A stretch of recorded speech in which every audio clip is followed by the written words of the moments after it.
नमस्कार दोस्तों, एक और क्वेश्चन लेकर आया हूं मैं। ये क्वेश्चन है computer organisation and architecture subject से, जो कि मशीन इंस्ट्रक्शन टॉपिक के अंतर्गत मान सकते हैं हम इस क्वेश्चन को।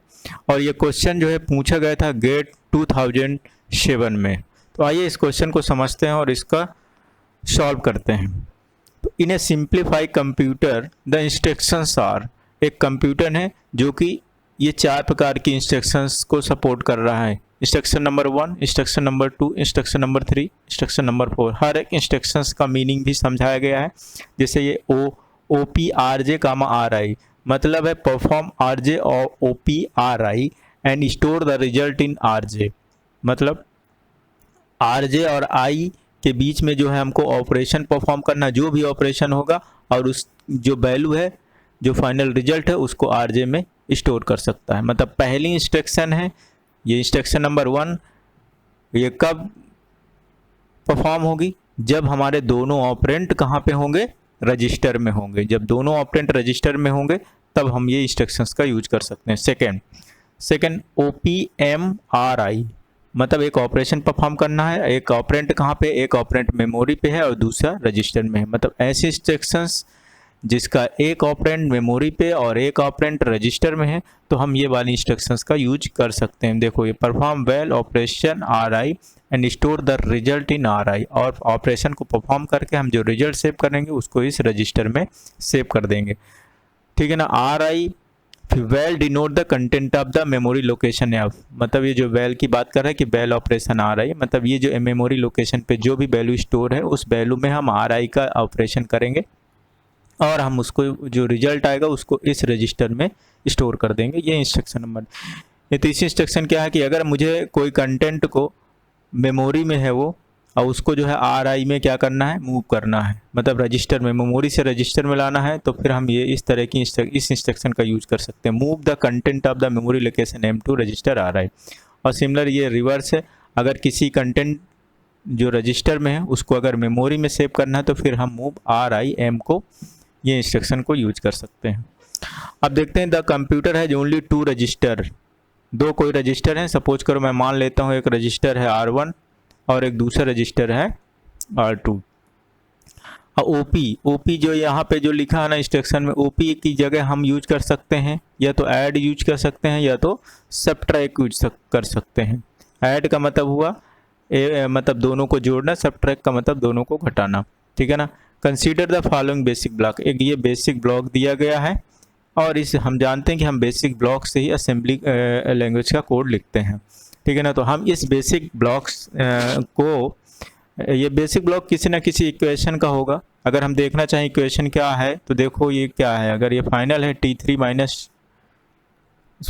माइनस T3 है, तो T1 की वैल्यू क्या है? a प्लस बी है, a प्लस बी लिख दिया। माइनस T3 की वैल्यू क्या है? E माइनस T2, और T2 की वैल्यू क्या है? C plus D. तो a plus B minus E minus C plus D. इस इक्वेशन को इस इक्वेशन का ये क्या है? बेसिक ब्लॉक है। ठीक है ना। अब हम क्या करते हैं इस बेसिक्स ब्लॉक के लिए, देखिए क्या है नीचे। Assume that all operand are initially in memory, जो ऑपरेंट है, ऑपरेंट कौन कौन से? ए बी सी डी और ई, ये सारे के सारे क्या है? इनिशियली मेमोरी पे हैं। तो द फाइनल, ये बता रहा है मेमोरी पे, the final value of the computation should be in memory. मतलब इसका मतलब ये है कि जो फाइनल वैल्यू होगी कंप्यूटेशनल की वो कहाँ पे होगी? वो मेमोरी पे होगी। ठीक है ना। फाइनल वैल्यू कहाँ पे होगी? जो कंप्यूटेशनल का जो फाइनल रिजल्ट आएगा उसको हमें मेमोरी पे रखना है। तो फिर ये पूछ क्या रहा है? What is the minimum number of move instruction in the code generated for this basic block. मतलब ये बोल रहा है कि आपका जो ये कोड है, बेसिक कोड है, इस कोड को आपको असेंबली लैंग्वेज में लिखना है। ठीक। असेंबली लैंग्वेज का मतलब ये वाली इंस्ट्रक्शंस का यूज करके, इस इंस्ट्रक्शंस का, ये सारी इंस्ट्रक्शंस का यूज करके आपको इस बेसिक ब्लॉक को प्रोग्रामिंग करना है। अब कंडीशन क्या है? कंडीशन ये बोल रहा है कि इनमें ये जो इंस्ट्रक्शंस हैं, ये जो सपोर्ट कर रही हैं, इसमें से कम आपको यूज करना है मूव इंस्ट्रक्शन वाली। मूव इंस्ट्रक्शन, तो मूव इंस्ट्रक्शन ये और मूव इंस्ट्रक्शन ये कम से कम यूज करना है। तो वही बोला है कि कम से कम आप कितनी मूव इंस्ट्रक्शंस का यूज करके इस बेसिक कोड को बना सकते हो। कम से कम मूव इंस्ट्रक्शन भी हैं, तो ये 2 मूव इंस्ट्रक्शन है, बाकी ये 2 ऑपरेशन वाले हैं, ठीक है ना। तो चलिए हम इसको बेसिक जो कोड, बेसिक जो ब्लॉक है इसका जो है हम लोग एक असेंबली कोड लिखते हैं, ठीक है। तो देखो स्टार्ट करते हैं हम यहाँ से। ये पहले ए और प्लस बी 2 को जोड़ना है। अब दोनों कंटेंट कहाँ पे हैं, ये दोनों कंटेंट हैं हमारे पास देखो 2 रजिस्टर हैं। अभी मान लेते हैं हमारे पास 2 रजिस्टर कौन कौन से हैं, R1 और R2 हमारे पास 2 रजिस्टर हैं। तो ये R1 है और ये R2 है।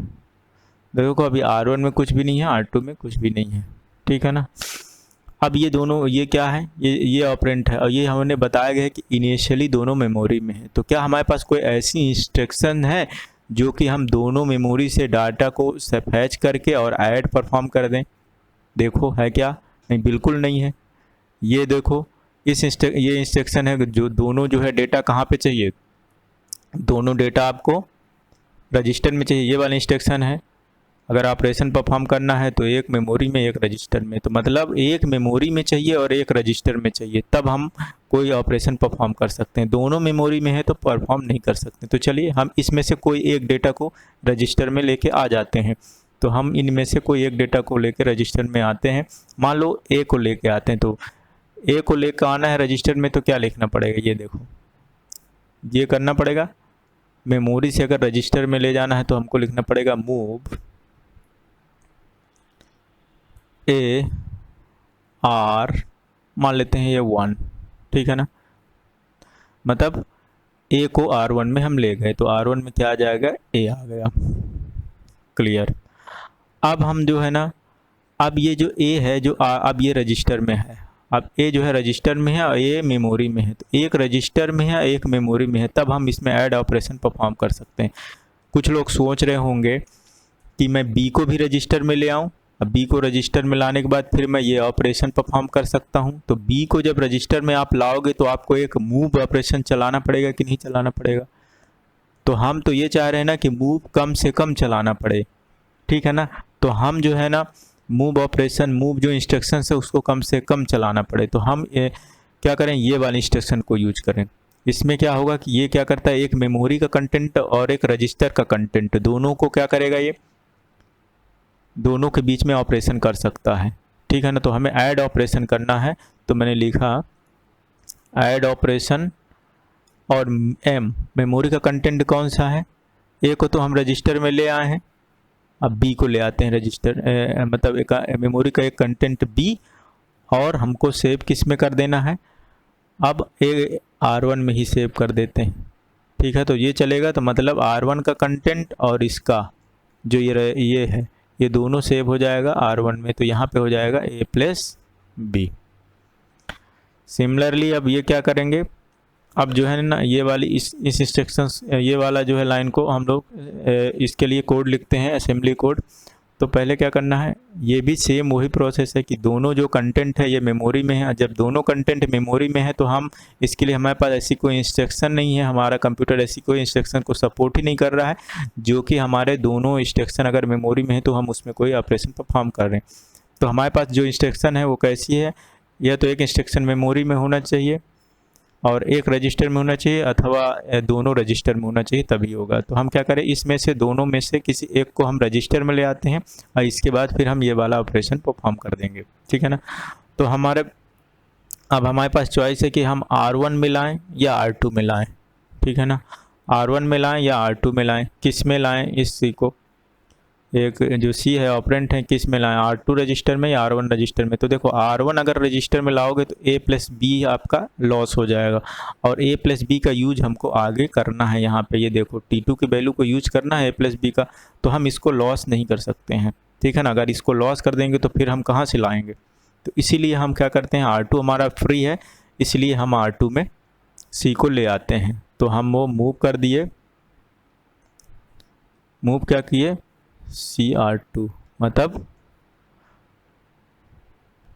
मतलब क्या हुआ, कि सी का जो कंटेंट है ये सी है वो R2 में अब आ गया।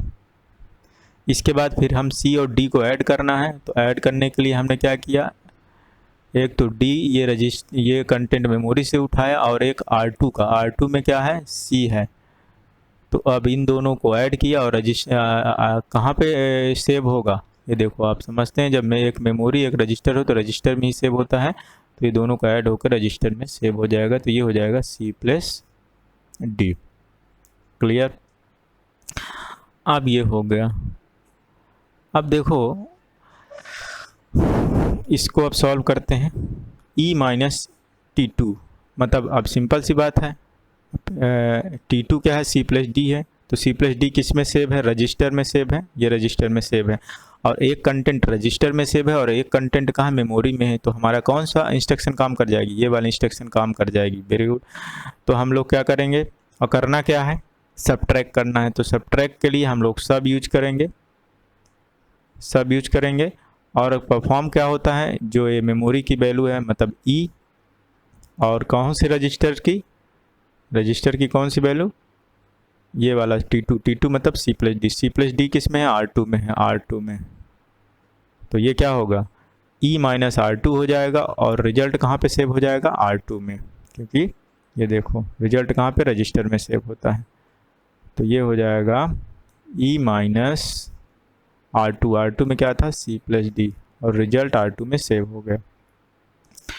इसके बाद ये लास्ट देखते हैं चौथा, ये क्या बोल रहा है, T1 - T3। T1 मतलब A+B, ये हो गया, और T3 मतलब हो गया आपका ये हो गया T3, ये हो गया T1 मतलब T1 A+B, और T3 E-T2 मतलब ये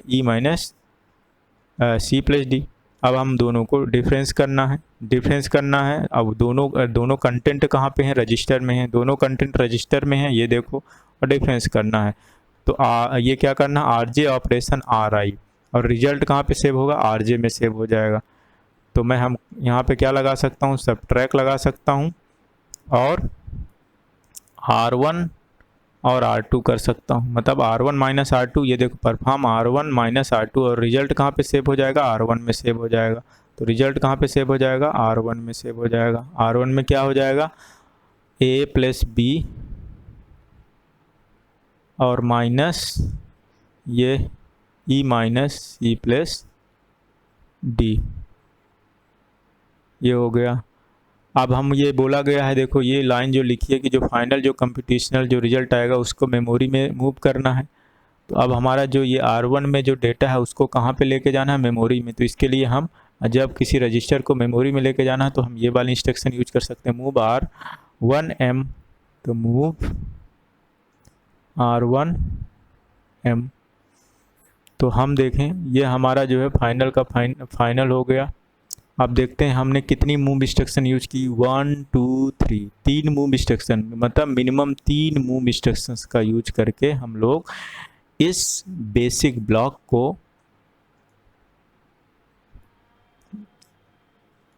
ब्लॉक का जो है असेंबली लैंग्वेज कोड लिख सकते हैं। तो आंसर हमारा हो जाएगा 3।